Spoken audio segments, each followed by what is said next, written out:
Hey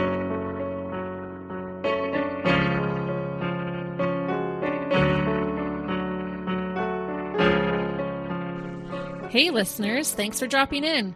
I'm Christy. And I'm Melissa. And this is Buried Motives, where we dig deep into the details of some of the most gruesome dirtbag murderers.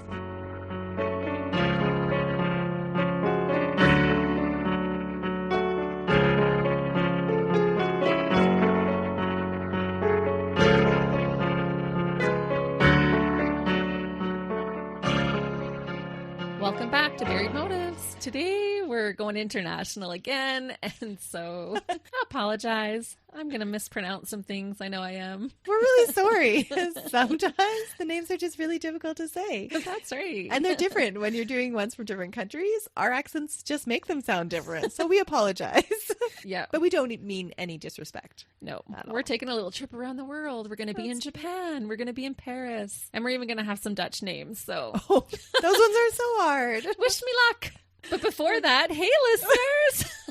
Welcome back. We're so glad that you're here to hang out with us again today. Or if it's your first time, welcome. Yeah. And we hope you keep checking us out. That's right. We like to make new friends. We would really like to encourage everybody to go to our Facebook page. And if there's been a case that you really thought was interesting, please share with us on our Facebook page. Yeah, we love hearing from you guys. And we appreciate those who have shared some of our content to your personal pages as well, so that we can get more friends and more listeners. Oh, that is always awesome. It's always nice to share. That's right. It can be hard to do sometimes. But see, my mind went to like chocolate and chips. Oh. That's hard to share sometimes. Do you keep things hidden from your kids? I totally do. Yes. I totally do. Is that just a mom thing? Both my husband and I do it. So I don't think it's just a mom thing. Yeah, we totally hide stuff. Yeah, we were having lunch yesterday and we had bought just juice. Like it wasn't anything even crazy. But I was like, should we hide this in the back of the fridge so that the kids don't find it? Because you know, you're not going to get any of it again. It's true. You know what I've done with juice? It's rare that I drink it, but I occasionally really like some fresh orange juice. So I buy the one with extra pulp because my kids don't like pulp and they get so mad. They're like, why are you buying juice with pulp? That's what we were hiding yesterday. Orange juice. If I really want to hide something, I've got a hiding spot in my room, and I can't say where it is because my kids sometimes listen to the podcast. And that's where I keep the really good stuff. That's right. Or else it's gone. Fun times. It's so crazy that you actually have to hide stuff from them. Right? But I feel a little bit better knowing that you do too, and it's not just me. I'm sure there's other people out there that actually do hide stuff from their kids too. Yeah. I think it's a common thing. For sure. Okay, so what are you going to tell us about today? All right. Well, occasionally, Melissa and I research a case that, to be honest, after spending hours researching and compiling information about, we are ready to be done with that dirtbag. Oh, it is so true. And today's case, is that kind of case for me. I swear my brain needs a shower after doing this one. Some of the cases that we do are actually so hard to research because we're collecting and doing research for months before you get to hear it. And then after we're done researching, we start to compile and organize the show notes. And then we review it over and over again. So by the time you guys are hearing a case, we've been through the details multiple times. And if they're disturbing, it can be quite a lot. Oh, for sure. And especially it's great when we find a lot of information, but when there is, we have a lot of information going on in our minds. Yeah. Like with today's dirtbag, he actually becomes famous for his crime. And so there is a lot of information about what he did, as well as video documentation of him telling his story. Oh, and I always find the interviews so disturbing. They really are. It really brings it to life. You're like, oh, this is real life. This really happened. Yeah. Well, I just find them so immersive. It's fascinating to listen, but then sometimes it's a little bit too intimate. That's true. You start to feel like you're getting to know them. Yeah. And that's kind of the case with this one because he did become so famous. There's so many videos of him telling his story. So with that being said, I basically took one for the team, listeners. So you're welcome. I watched a lot so that you don't have to. And I'm just going to say I do not recommend. And so I will just fill you in on the things that I've learned. Okay. So remember during the last case that I did about Catherine Knight, when I told you that the events in my next case would go even further? Yes. Well, they do. So hang on to your hats, boys and girls. It's another crazy ride. Oh, no. The man you'll be learning about in this episode is a full-on, self-professed cannibal who still craves human flesh today. Cannibals I don't get. I can't wrap my mind around how they actually crave human flesh like you would crave a hamburger. I just don't get it. Yeah, and he talks a lot about being a cannibal. He became famous for becoming a cannibal. And so he talks about his experience in the cannibalism and about still being a cannibal today. It's just not a part of our culture, and it seems so foreign to us, but maybe there are cultures that actually practice cannibalism, and they're like, yeah, this is just a normal thing. Well, I think there have been, in history. Mm-hmm. But I was thinking of, what was that movie with the airplane where, was it The called Andes. Alive? Yes, it was called Alive. Alive, yeah. Yeah. Where it's a true story where the people crash, and to survive, they have to eat those who have died. Okay, but that's a totally different story. Could you do it to survive? I think so. I think you could do a lot of things to survive. You don't think you could? I don't know. I'm not a big meat eater to begin with. And so I think of raw human flesh. But if that's the only thing that's available, you don't think Yeah. you could do it? That would be a tough one. And if I remember correctly, I think some people did die because they wouldn't eat, didn't they? Yeah. In the movie? I Yeah, th- it's been a well, long time. Well, yeah, I might need to rewatch that one. But that's totally different than somebody purposely going out and killing somebody just to cook them up. Oh, for sure. And I'm going to take you through the details today. So I apologize in advance, but you're here at Buried Motives and you know what you're going to get. Oh. Like I said, he became a celebrity for his crime, which is despicable enough. But do you want to know what makes it even worse? What? He didn't do any real jail time and is a free man. No way. Honestly, we can't make this stuff up. Oh my goodness. Yeah, he seriously barely does any jail time. But he killed somebody to practice cannibalism. Oh, yeah. Yeah. He became a celebrity for it. He profits off of it and he roams free. That is insane. Isn't that crazy? That is. So isn't cannibalism illegal? Like, wouldn't you do jail Yeah. time just to do that? It's illegal. And I'm going to take you through the story and then I'm going to tell you why he's still walking free. That is so crazy because the case that we cover next week, he actually does 5 years just for defiling a body. Yep. Oh, that is so crazy. So you're going to have to keep listening if you want to find out how that happens because it just blows my mind. And that's partly why I chose this case. I was like, well, we haven't really done a full-on cannibal. We get into some necrophilia in this one. Oh, so Yeah. gross. But then when I found out that he didn't do any jail time, I was shocked and so intrigued. This is fascinating. Yeah, cannibalism, because it's so out there, is so fascinating. It's just- honestly, right? Yeah, it's just a shock to your system that Yeah. somebody would actually do this. It sounds like a more modern version of Albert Fish, and he was so disturbing. I've been Oh. researching him for like ever now, and I'm still not ready to do his case because it's so disturbing. Melissa's needing to take a lot of brain showers in between doing that one. So Yeah. eventually she'll cover Albert Fish, but not today. So as we start, I'll first let you know that today's Dirtbag later does an interview with Vice called Who's Hungry? And I'll share a few quotes throughout our episode today from that interview, although he does a multitude of other interviews. So I'm not sure if you guys have heard of him before, but his name is Issei Sagawa, and he was born in Kobe, Japan on April 26, 1949. His family and home life were filled with love and security. What? Yeah. So he's another one that strays from your typical serial killer or psychopath type of tendencies or characteristics. And these ones I find so disturbing because if they don't fit the mold, then how do we predict? For sure. And this is one of those cases. Professionals are unsure how he became a monster. So was it his nature? Was he born a cannibal?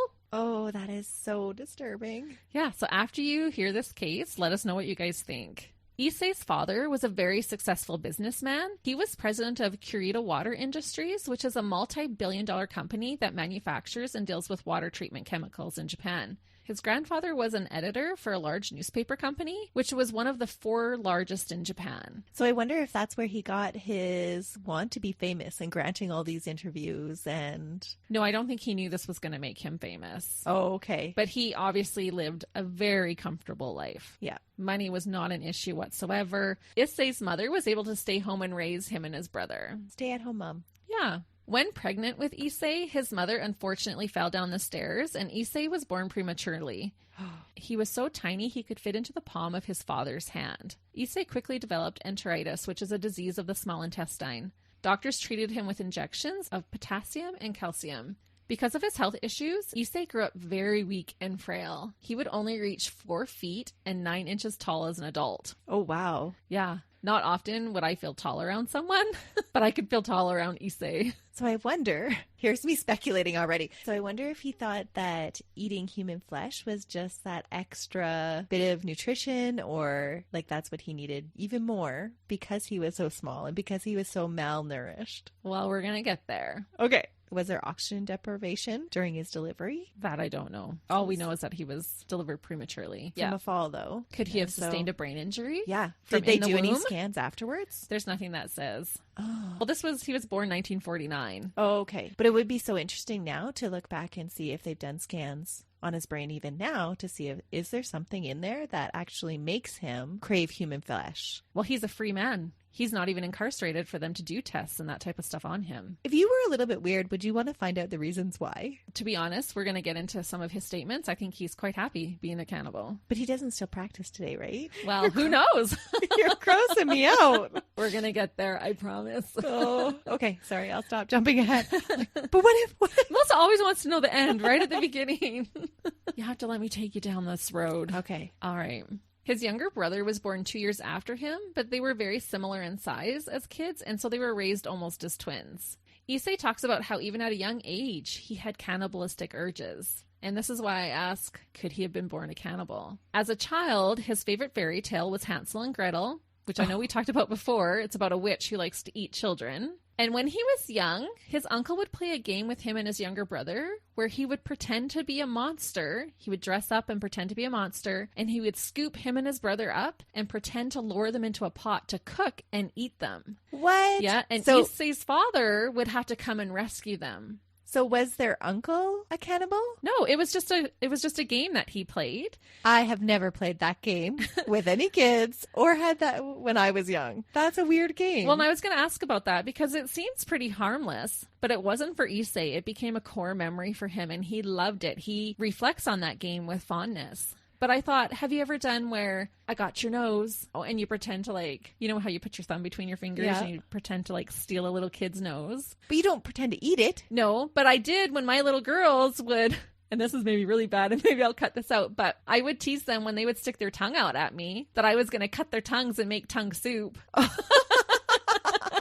would tease them about that. Maybe people do have those urges. Maybe. But for me, like with a regular kid, it didn't seem that weird. It's still a little weird. I don't know. Well, we're reading our kids fairy tales like Hansel and Gretel. It's true. Where a witch is fattening them up to try and cook them. And I wonder if it was his idea that made the story up, or was it his uncle's idea? And like his uncle and his dad were, because you know when you play pretend with your kids, they're coming up with a storyline and you're just kind of going along with it. Yeah, I'm not sure. But he says even from a young age, he remembers having these cannibalistic urges. Yeah. In fact, when Issei was in grade 1, he remembered seeing a classmate wearing shorts and thinking to himself how delicious the other child's thigh looked. What? Yeah, he said he had an urge even then to take a bite. So this is grade 1. Just to sink his teeth in, hey? Yeah. So in that interview, they asked him about the first time he felt cannibalistic urges, and this is what he said. And so I'm going to read it. It's a little bit lengthy, but we're getting it right from his mouth here. Okay. He said, I was physically weak from the moment I was born.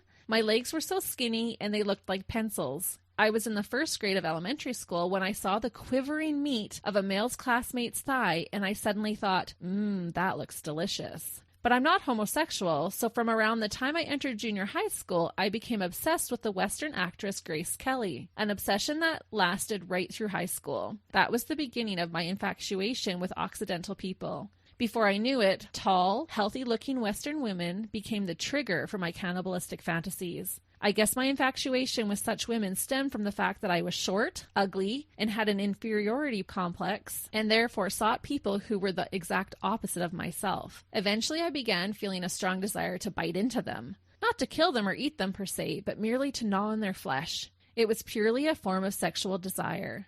It wasn't like I felt like eating someone every time I was hungry, but you know how you tend to feel a strong sexual desire when you've eaten a full meal? That's when I would start feeling the urge to eat a girl. It's absurd, right? In essence, it's different from the type of hunger that people experience for food. This cannibalistic urge, where I'm going, quote, I want to eat human meat, is a sort of sexual appetite. So if I don't make sure that I ejaculate frequently enough, the desire only gets stronger and stronger. Oh my goodness.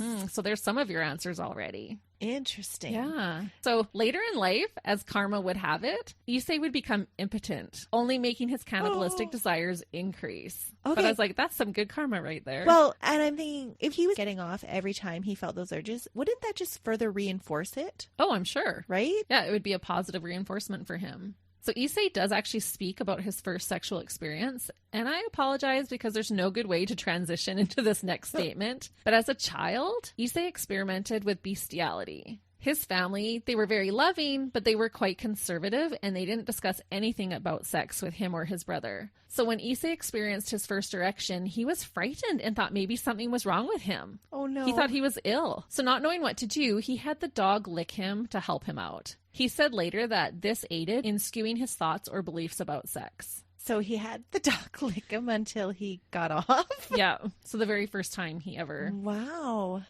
That's a weird story. It is. Well, that just doesn't make any sense. No, it doesn't. But that is what he said. That is crazy.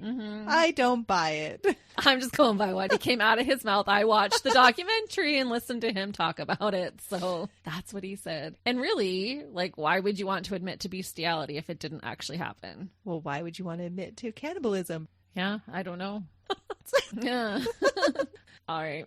So Issei did see a psychiatrist at age 15, but it didn't help or last long. It just was noted that he went, but he didn't continue to get help from him. That's too bad.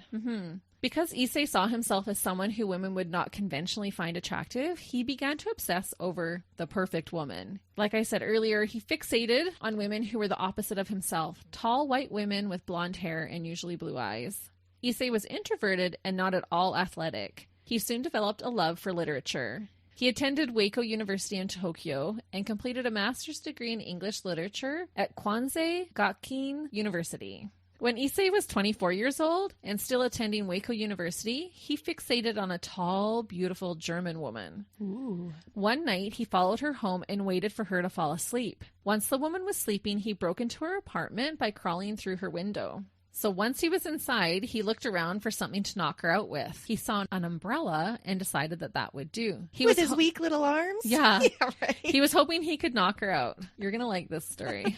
He was hoping to slice off a part of her buttocks and sneak away with part of her flesh to finally eat. So he wasn't actually wanting to like kill her, but he wanted to knock her out so he could cut a chunk of her butt off Pound of and go and flesh. eat that. Yeah. Issei said that the woman was asleep naked in her bed. He set his knee on the bed and it accidentally touched the woman, waking her up. So he was kneeling on the bed so he could get close enough to hit her with the umbrella. Could you imagine waking up to that sight? No, but because he was small, weak, and frail, the woman was able to easily overpower him.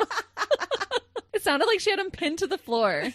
So police came and charged Issei with attempted rape. They had no idea of his true intentions. Because Issei's father was a very rich businessman, he simply paid this woman a large settlement and Issei would not be held responsible. So the charges were dropped. So when he was saying like, yeah, I wasn't here to rape them, I was just here to cut her butt off. He didn't tell them. He didn't tell it. So he just, yep, I was here to rape them. Yeah, he went with the attempted rape charge. Okay. His father paid her off Got a him settlement and the charges were dropped. So it's not even on his record. And no shade to the victim at all. But I just find it so frustrating when people can pay their way out of justice. Well, she was probably thinking no harm done because she beat the crap out of him. She did. Right? Yeah. And And then, that's why I okay, mean, no shade to her you're at all. gonna 'Cause sometimes you Pay can't. for my schooling? Absolutely. Yeah. But sometimes, yeah, I just find it really frustrating. It When is. If you have money, you can get off of a lot of crimes. That is really frustrating.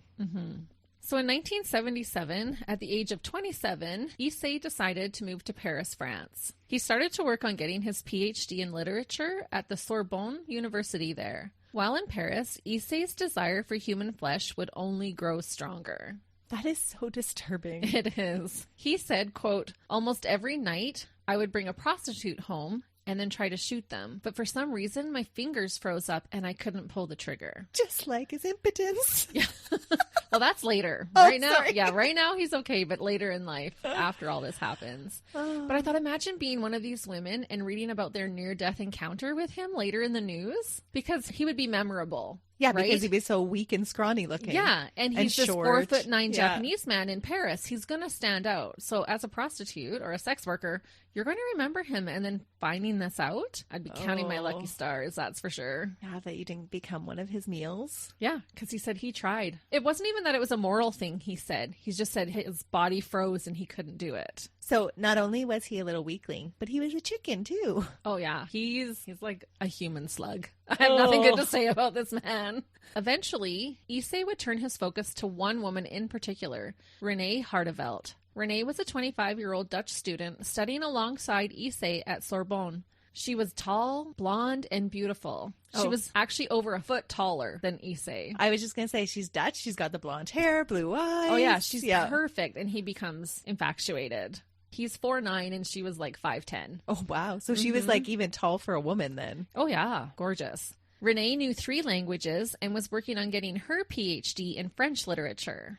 Issei saw her health and beauty and felt like he would absorb her energy if he ate her. Oh, see, I was totally right. You were on the right track, yep. Yeah. So he cunningly started a friendship with Renee.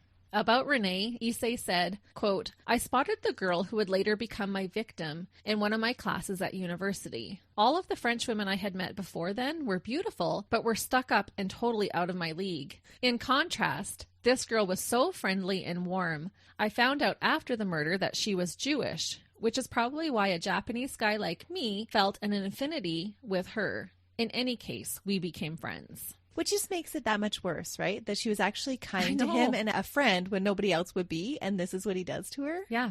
Dirtbag. Right? We should be rewarded for our kindness, not punished for it. Yeah. So they would have dinner, and they would even embark on a few outings together as friends. Issei used his father's money to hire Renee to tutor him in German, which gave them more time together. Oh, no. Mm-hmm. One day prior to the murder, Issei invited Renee to his apartment for dinner. He asked her to read a poem by his favorite German expressionist, and she complied. After she left that day, he said he smelled and licked the seat that she was on and vowed he was going to eat her so he could possess her forever. What? Yeah, such a creep. Oh, but that goes back to the Catherine Knight one. Catherine Knight ate pricey because she never wanted him to leave her. Right. And so now this is the same idea that he wants to possess her. Right. Except Catherine, it was like revenge payback, you know, where he's just infatuated and wants to absorb her energy. So a little different, but still both messed up. In later reflection, Issei said that if he had had one more dinner with Renee, he might not have been able to carry out her murder because of his feelings for her. Before the actual murder, Issei did attempt one other time to kill Renee. He tried to shoot her with his .22 caliber rifle when her back was turned on him, but it misfired. Oh, and so she never noticed that he had a gun up to her? No. And Issei said that the gun misfiring just, quote, made me even more hysterical, and I knew that I simply had to kill her. Oh my goodness. So he finally works up the courage nerve. and it misfires. Oh man. But he didn't wait long. Only 2 days later, on June 11th of 1981, the 32-year-old Issei Sagawa invited Renee Hartevelt back to his apartment at 10 Rue Erlanger. Sadly, this time he would live out his fantasy. And I'm going to warn you, the following is graphic. I left some stuff out, but I had to keep some of it in, so it's graphic. Oh no. Issei invited Renee over under the pretense that she would help him translate a German poem for a school assignment. So she was just coming over to help him, again, being the nice friend. Yeah, and so when she gets there, he makes her tea and he pours whiskey into it, hoping it would make her less inhibited. She's probably not a lightweight like him, though. No. Ideally, he would have loved to have had sex with her and eat parts of her without having to kill her. He believed that consuming her would show her how much he loved her. So once the whiskey started to take effect, Issei professed his love for Renee and invited her to go to bed with him. And Renee declined and basically friend-zoned him.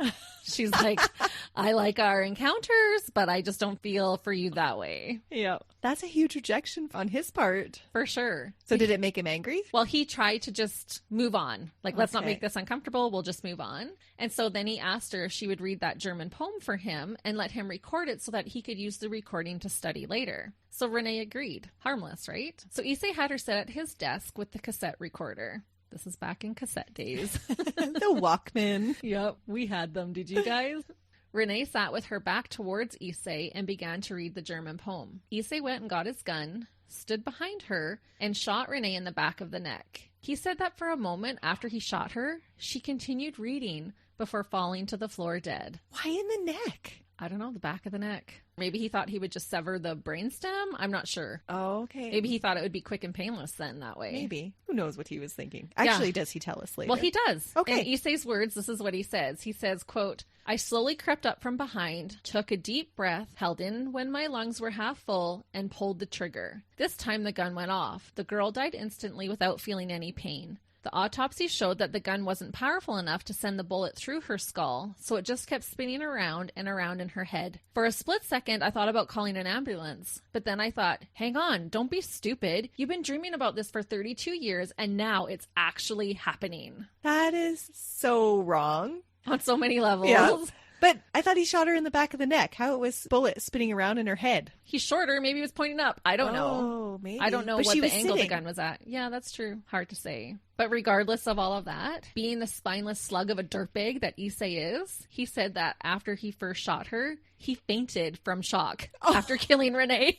And it's not funny because he kills Renee, but he shoots her and he thinks for a moment, oh my gosh, I should call an ambulance. And then he's like, hey, wait, what am I thinking? I've been wanting to do this forever. And then he's like, oh, wait, and passes out. He just from the couldn't shock of handle it. Yeah. Oh my goodness. This guy's... Usually Deranged? they have, more conviction than that. He's not a macho, powerful man. He doesn't exude masculinity. This is all kind of new for him. But still, he's planning on eating somebody. So I would have thought that you wouldn't pass out at the sight of blood. Right? I don't know. How's he going to said butcher it was her? the shock of killing her. Oh, he has no problem butchering her. So when he comes to, he was elated to have Renee all to himself and do as he pleased. And is he in a dorm at this time? He's in an apartment building. Oh, Nobody heard anything. you never know what your neighbors are doing. That's right. So he started by undressing her body and having sex with her dead corpse. And he's made note about how hard it was to undress a dead body. Because it's dead weight.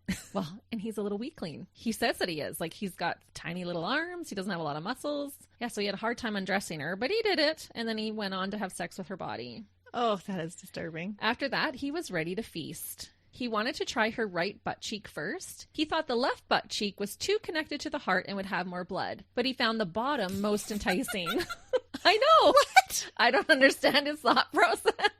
He said it was because it's on the left side. It'll It's be on more the connected to the heart is what he was thinking. And so he was like, I'll eat the right butt cheek. Isn't he an academic person? He's very smart, but in literature, not biology. Okay. Tell us, Nurse Melissa. Does he have any grounds in believing that? I don't think so. No, I don't think so either. So Issei, he just tries to go right in. He tries to take a bite out of Renee's buttocks, but realizes that his teeth were not sharp enough, which kind of surprised him. He just left bite marks. He thought he could just start gnawing on her, like just chomping with his teeth. He said his jaw hurt, giving him a headache. Oh, Poor that thing. poor muffin. He's so terrible. So using a knife instead, Issei cuts into Renee and pointed out in interviews that he was again surprised to see a substance that appeared in consistency and color to yellow corn. So the fat under the skin. He thought he was just going to cut in and there would be lean meat right there.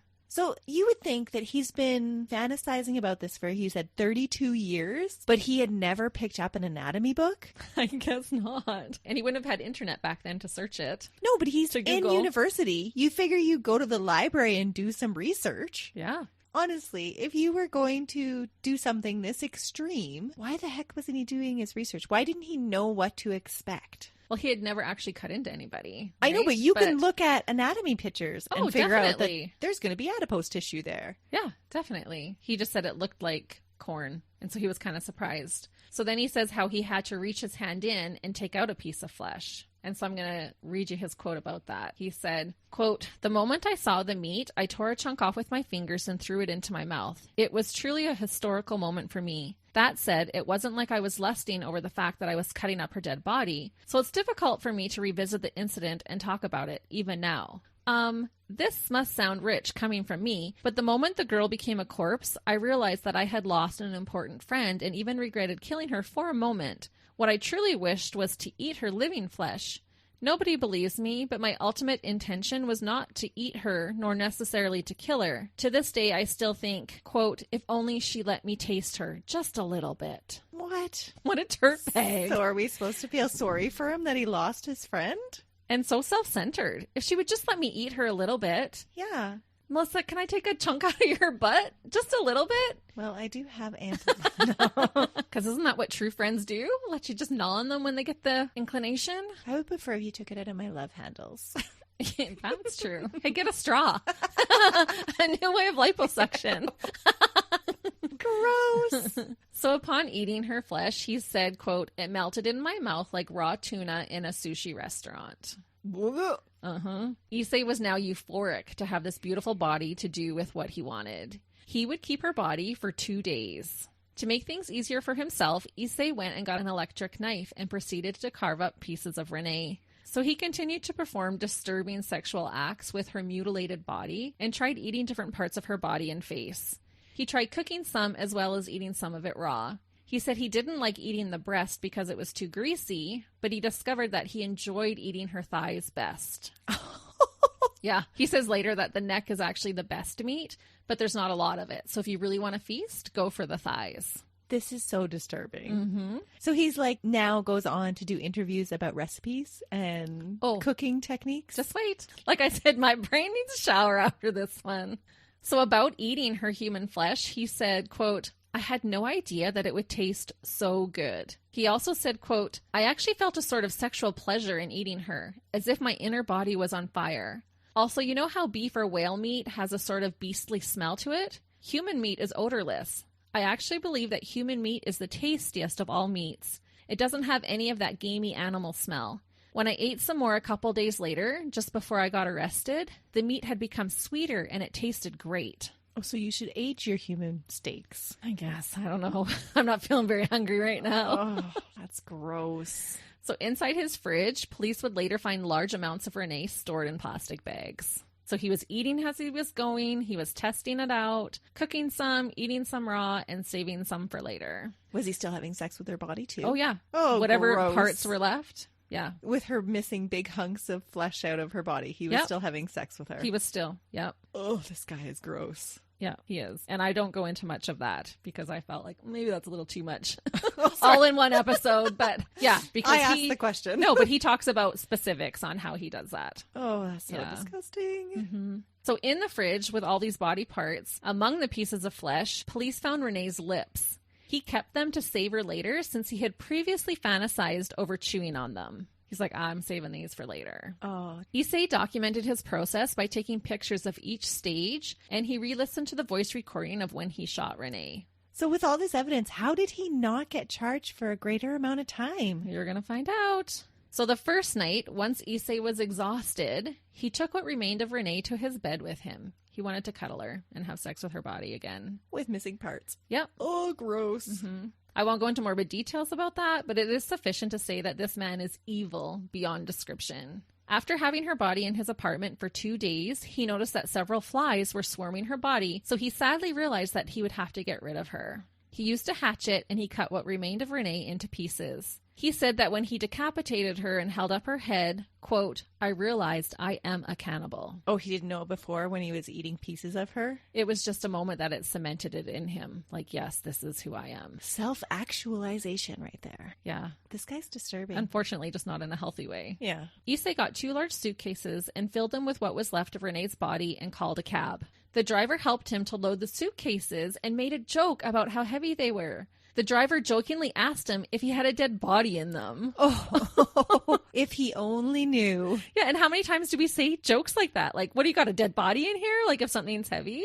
And so Issei told the driver that the suitcases were filled with heavy books, and the driver bought it. Meanwhile, they're leaking out blood and other bodily fluids. You can actually, well, don't look up the pictures, but in the pictures, he's got them wrapped up in like blankets. Absorbent material. Yeah, so I think at that point, it wasn't leaking, but later, it's leaking. And she's been bleeding out for 2 days, right, on his floor. Issei asked the driver to take him to a park named Butte de la Bogne. His plan was to dump the suitcases into the lake there. It was a popular park. In an interview, Issei shows a picture taken of himself standing in that park prior to the murder, saying it was like a premonition that he had that picture taken only to later dispose of Renee there. Because Issei was so weak and small, he had a very difficult time lugging the suitcases. I can totally picture that. Right? Like him pulling it across the ground because he wouldn't be able to lift it. Yeah, he was literally trying to drag both, and there was 2. Yeah. So it wasn't just one. He was trying to drag them across. He said he stopped to look at the sunset and walked a little bit away from the cases. And a man in the park asked him if the suitcases were his. So a man had noticed these suitcases kind of abandoned. And he's like, hey, are these your suitcases? And Issei just looked at him and didn't know what to do. So he said no. Oh. Yeah, he's like, no, not mine. So the man opened one of the suitcases and discovered that it contained human body parts. And the French police were called. Oh, no. So he could have just said, they are mine. Yeah, but he was wanting to push them into the lake. He knew that the park would be busy at that time of day, but he wasn't really thinking clearly about that. So he got there. There was lots of people. He didn't really know what to do. So he took this opportunity. The man's like, hey, are these yours? And he was standing a little bit away from them. So he's like, no, man, not mine. Yeah. Then he would get to watch everybody discover them. Right. People were screaming and it was a big thing. So the police were called, and it didn't take long for the police to connect Issei to Renee. They would trace back the suitcases to him, and the cab driver was able to identify the man with 2 heavy suitcases that he had dropped off at the park where the remains were found. From his residence. Yeah. So calling a cab was his first mistake. Not very smart. Because police would have been asking around, does anybody know about this man? You know, someone dropped off these 2 suitcases at the park, and he'd be like, yeah, I dropped off a guy with heavy suitcases. And this is where I picked him up, right at the murder place. Yeah, and they were super heavy suitcases. This guy is not very smart. For how much of an academic he is not very smart. It's true. But thankfully, he's not that smart. True. Because if he was really smart, he could have done this for years without being detected. Yeah. And just because he was attending university doesn't necessarily mean that he was academic, I guess. And if he was after young, healthy, attractive women, university is a good place to find them. For sure. And in Paris, these were the women he was attracted to. Mm-hmm. When police raided his home, he confessed right away and said, quote, I killed her to eat her flesh. Issei was arrested, and he was actually detained for 2 years while he awaited trial. Issei's wealthy father paid for his defense team. Psychologists deemed Issei legally insane, and the judge decided that he was unfit to stand trial. What? Mm-hmm. He ordered him to be held indefinitely at a mental institution. He was sent to the Paul Guiraud Asylum. An author, Inuhiko Yomoda, came to interview Issei and published his account of the murder in Japan in a book titled In the Fog. So Issei quickly became a sensation. So he was in this mental asylum in France. They let this author come and interview him, write out his story. It gets published. It becomes popular. And he quickly becomes this celebrity or this sensation. This is so disturbing. You never want anybody to censor what can be published. But do you really want a cult following of this cannibal? Right? That's crazy. Yeah. It is suspected that because of this publicity, the French authorities decided to deport Issei back to Japan. They were like, we want nothing more to do with him, and we're out. Yeah, let's wash our hands of him. See you later, yeah. But some speculate that his father's wealth may have also played a significant factor in having Issei sent home. So when he's sent home, though, is he sent home to another asylum? Yes. So once extradited to Japan, Issei was committed to Matsuzawa Hospital in Tokyo. The Japanese psychiatrist concluded that Issei was in fact sane and thought that his sole motivation for murder was sexual perversion. And this is where we insert the biggest loophole known to man that would set Issei free. When he was deported, the French officials had dropped the charges against Issei. They just wanted him out of their country and to let Japan deal with him. So they purposely dropped them because they wanted Japan to take him back. Right. Okay. They're like, hey, we're dropping our charges. We don't want him here. You deal with him. When the charges were dropped, the French court sealed his documents and they refused to release them to the Japanese authorities. Oh, so the Japanese can't do anything about it? Yeah. So since Issei was deemed as sane by the Japanese doctors, they could not keep him locked up in a mental institution. And without any of the court documents from France, they had zero evidence to hold a trial against him. Ooh, that's a big, sketchy loophole. Isn't that crazy? Yeah, what happened there? Why wouldn't the French courts release his documents? I don't know. It just says that it was sealed and they didn't release it. Was that his father interfering? Could be. But how, as a father, then, do you still want to stand behind him? He did. Oh. He paid for all his legal defense. So consequently, Issei checked himself out of the mental hospital on August 12th, 1986, and has remained a free man since. So the only time he spent in prison for doing this to Renee was 2 years while he was awaiting trial in France. That is insane. Isn't it? Are there any statements from her family? No. Oh, because that is not justice at all. No, it's not. That, punishment will make your loved one come back, but sometimes there is just that want for punishment to serve that need for justice. Oh, absolutely. It's a big part of the healing process, I would think.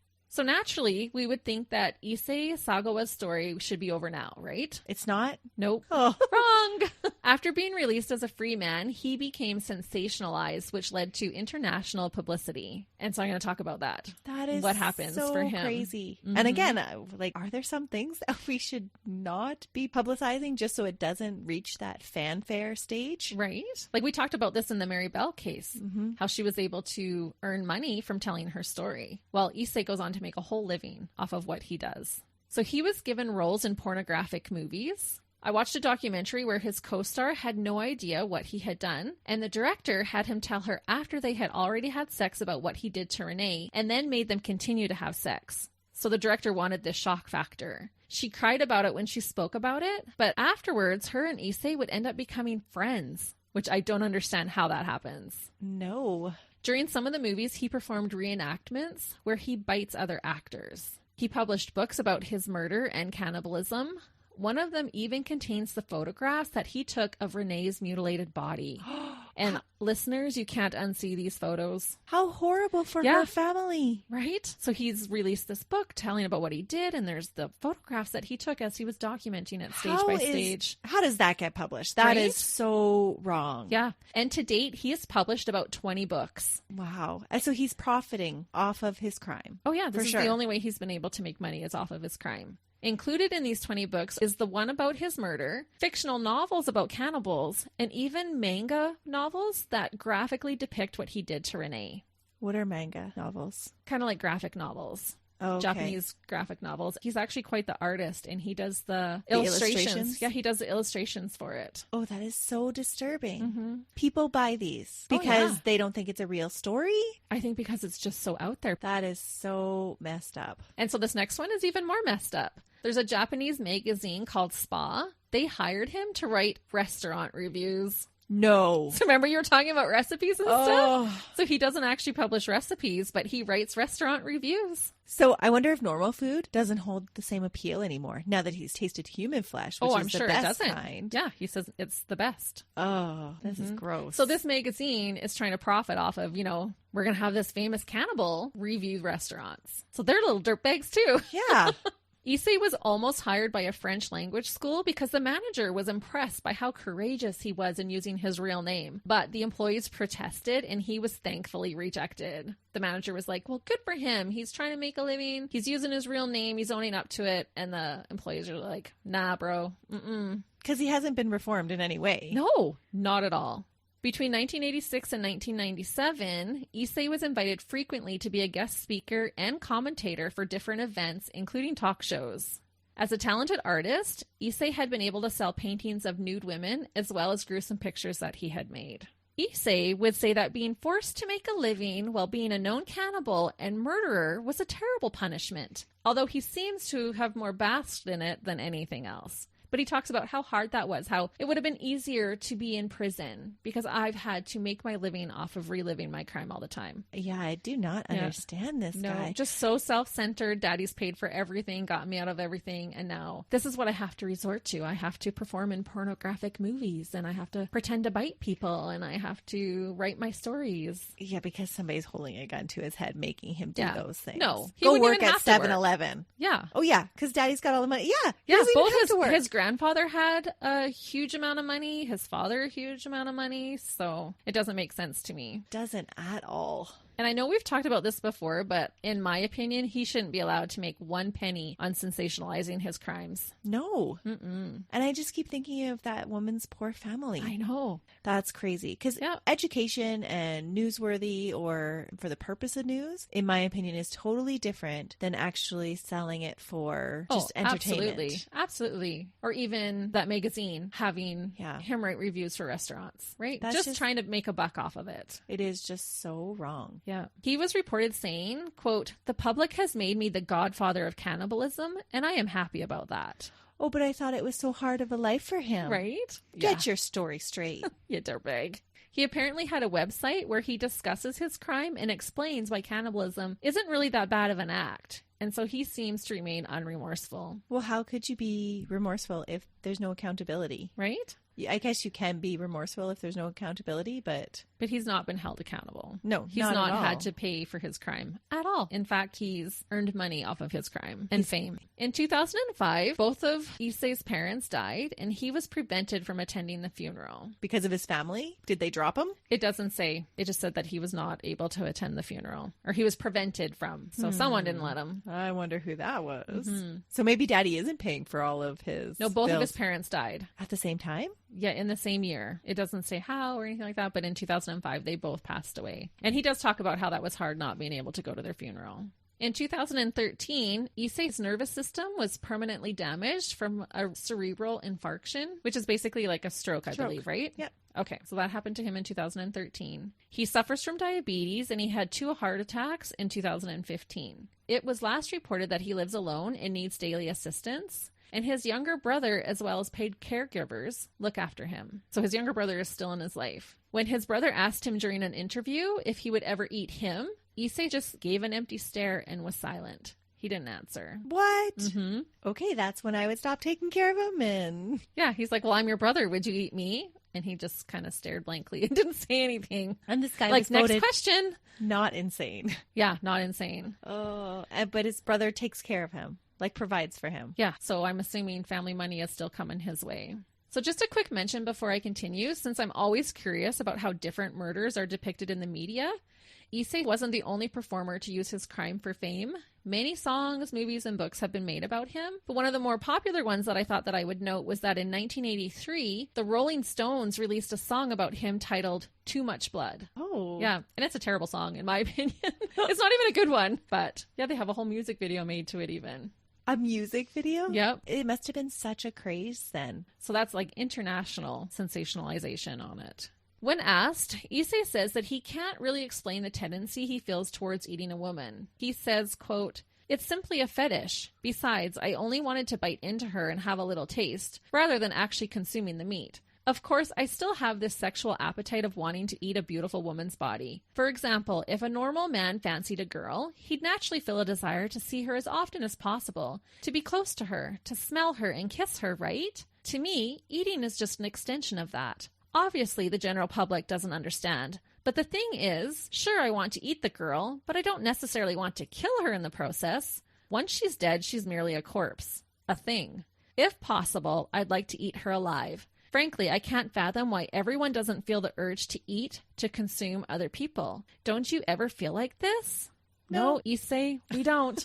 Not at all. Sorry, honey, no. We don't. So as he roams free, Issei says that he thinks about wanting to eat someone again before he dies so that he can die satisfied. He says, quote, "The desire to eat people becomes so intense around June, when women start wearing less and showing more skin. Just today, I saw a girl with a really nice derriere on my way to the train station. When I see things like that, I think about wanting to eat someone again before I die. So yes, I do still harbor these desires. And I specifically want to eat a Japanese woman this time. There is one condition, though. They have to be young, beautiful women." And then he continues to say, quote, "I can't bear the thought of leaving this life without ever tasting that derriere that I saw this morning, or her thighs. I want to eat them again while I'm alive, so that I can at least be satisfied when I die. I guess I'm being egotistical, but if I could really go through with it, then after that I'd have no qualms about being put to death via the guillotine or hanging or whatever. There's no doubt in my mind that I want to eat human flesh again. Though, I mean, it's delicious stuff. It's widely believed that human meat doesn't taste good, but they only spread that rumor because it's a taboo that can't be crossed.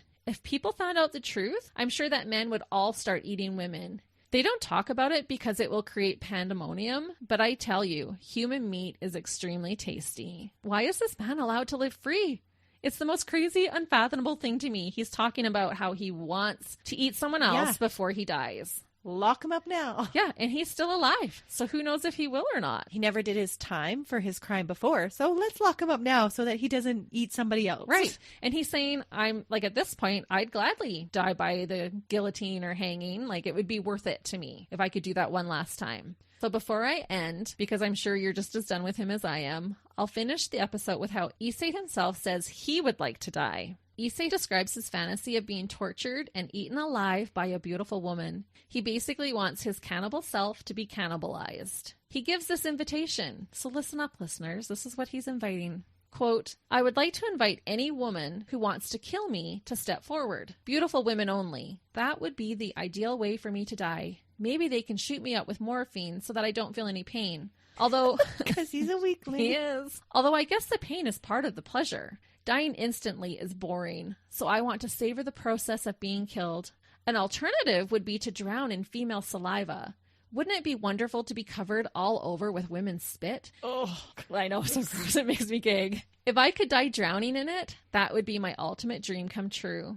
I'm a cowardly man who killed another person, yet I can't face killing myself. So I guess dying at the hands of a woman would be my way to redemption. And all I have to say is, not bloody likely, Issei. Oh, wow. And that is the disturbing case of a real-life monster and good-for-nothing dirtbag, Issei Sagawa. That is a crazy case. Isn't that terrible? Yes. And so why don't they just lock him up again? Yeah. Open up those records from France so that he can be charged again and tried as the same person because he was never even tried. No. But I assume there'd be a statute of limitation. Right? I don't think there's so. a certain amount of time where you can't be charged for a crime that you committed. No way. There is here in North America. I don't think it for murder, though. I don't know. Oh, Melissa's on her computer. She's going to look it up now. Oh, my goodness. Am I right? You are. So for serious crimes in Japan, it was increased in 2004 to 30 years. Okay, but his crimes were in Paris. Oh my goodness. In France, it's a 10-year statute of limitations. That is insane. Yeah, I knew there was, I didn't think 10 years is really low, but... Okay, I am sorry, but Canada has it right. In Canada, there is no statute of limitations for severe cases like murder. Good. Yeah, and that's how it should be. It should. But that is just so interesting. Yeah, so there you have it. So that's why he can't be charged now. Because he couldn't be charged now. No. After that is so crazy. Yeah, it is so crazy to me. He's admitted it. He's published books talking about what he did. I read just some of the quotes from some of his interviews where he's talking about it freely, what he did and how much he loves it and how much he wants to do it again. Yeah, that is disturbing. What do you think, listeners? Should he still be able to be punished for this? Yeah, let us know what you think. And I promise my next case won't be another cannibal. We need a break, Christy. That's right. But next week, Melissa has another great case for us. And it's going to have a little bit of a connection to one of our previous cases. Mm-hmm. Well, thanks for listening. That's it for now. We hope you have a wonderful week. See ya. Bye.